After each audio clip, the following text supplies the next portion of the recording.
আসসালামু আলাইকুম প্রিয় শিক্ষার্থী বন্ধুরা, তোমরা সবাই কেমন আছো? আশা করি সবাই ভালো আছো, সুস্থ আছো। আলহামদুলিল্লাহ আমিও ভালো আছি। শিক্ষার্থী বন্ধুরা, আবারও চলে আসলাম আর একটা সাধারণ জ্ঞানের ক্লাস নিয়ে। আজকের এই ক্লাসে আমরা বাংলাদেশের 5 জেলার যে ইংরেজি নাম ছিল সেটা কিন্তু পরিবর্তন করা হয়েছে, সেই বিষয়টি নিয়ে আলোচনা করব। তো আমরা কথা না বেরিয়ে চলে আছি মূল পড়ার দিকে।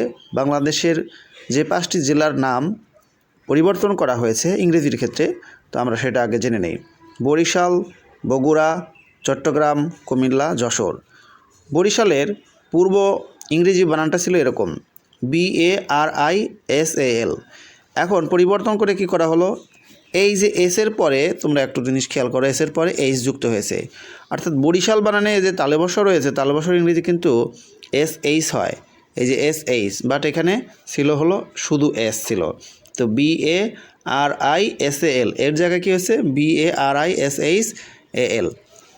এরপর বগুড়া বানানটা ইংরেজিতে আগে ছিল বগরা, BOGRA, বগরা। শুনতেও কিন্তু খারাপ লাগতো, বাট এখন হচ্ছে BOGURA, BOGU, বগু আরেরা, বগুড়া। এটা কিন্তু অনেক ভালো লাগতেছে এবং সবাই এটা উচ্চারণ করতে পারবে। উচ্চারণের সুবিধার জন্য এই বানানগুলো পরিবর্তন করা হয়েছে। এখন তারপর চট্টগ্রাম।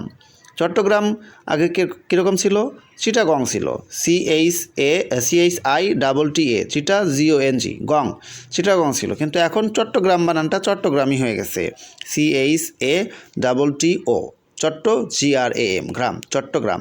ঠিক বাংলা বানানটার মতোই কিন্তু এই চট্টগ্রামটা। অপরদিকে বগুড়া বানানটাও ঠিক একই, বরিশাল বানানটাও সেম একই। এখন আমরা যাব কুমিল্লা বানানে, COMILLA, কুমিল্লা। আর এখন CUMILLA। এখন বানানটা পার্থক্য কোথায় হলো, তোমরা একটা জিনিস খেয়াল করো, কয় রস্যকারে কু। আমরা জানি যে রস্যকারের জন্য কী বলে, রস্যকারের জন্য কিন্তু ইউ লাগে, তাই না? তো এখন এখানে ছিল হলো ও, তো এখন পরিবর্তন হয়ে এখানে ইউ হয়ে গেছে। তো এখন এই রস্যকারের সাথে পুরোটা মিলে গেছে। তো এখন কুমিল্লা বানানটা হলো CU দিয়ে, CO দিয়ে নয়। এখন তারপর যশোর বানানটা পূর্বে কেমন ছিল, JESSORE, যশোর।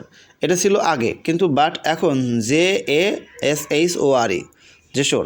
তাহলে এখানে এই যে দেখো ইটা হয়ে গেছে, এ হয়ে গেছে, আর SS এর জায়গায় কী হয়েছে, SH এটা যুক্ত হয়েছে।